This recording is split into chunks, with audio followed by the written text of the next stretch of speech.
रसिक हो नमस्कार। आज आपण महाराष्ट्र राज्यातील सातारा जिल्ह्यातील एक महत्त्वाचे धरण पाहणार आहोत, ते म्हणजे वीर धरण। हे धरण खंडाळा तालुक्यातील शिरवळ गावाजवळ आहे। वीर हे धरण पुणे आणि सातारा या दोन जिल्ह्यांच्या सीमेवर आहे।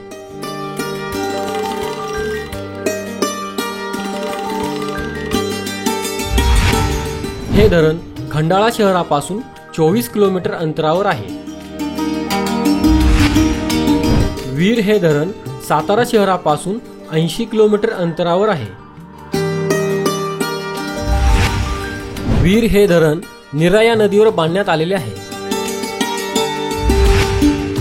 वीर धरणाचे बांधकाम 1965 साली झाले। वीर धरणाची उंची 35.81 मीटर म्हणजेच 117 फूट आहे। या धरणाची लांबी 3629 मीटर म्हणजेच 11906 फूट आहे। वीर या धरणाची पाणी साठवण्याची क्षमता 10.15 TMC म्हणजेच 10,150 दशलक्ष घनफूट इतकी आहे। या धरणाचा उपयुक्त जलसाठा 9.39 TMC म्हणजेच 9,390 दशलक्ष घनफूट इतका आहे।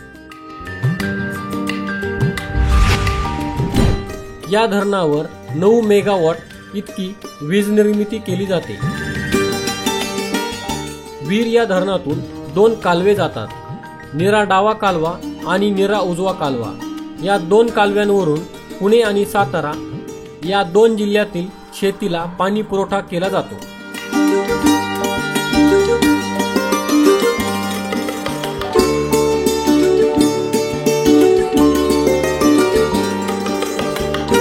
मित्रांनो, आपला मराठी नॉलेज वर्ल्ड हा चॅनल इंस्टाग्राम, टेलिग्राम आणि फेसबुक यावर देखील आहे। तिथे फॉलो आणि लाईक करण्यासाठी डिस्क्रिप्शनची लिंक नक्की पहा। धन्यवाद। हा व्हिडिओ जर आपणास आवडला असेल तर लाईक करा, शेअर करा आणि जर आपण आमच्या चॅनलला सबस्क्राईब केले नसेल तर नक्की सबस्क्राईब करा। या चॅनलवरती किल्ल्यांचे, मंदिरांचे आणि जनरल नॉलेजचे भरपूर व्हिडिओ आहे। ते पाहण्यासाठी डिस्क्रिप्शन मधील लिंकवर नक्की पहा। धन्यवाद।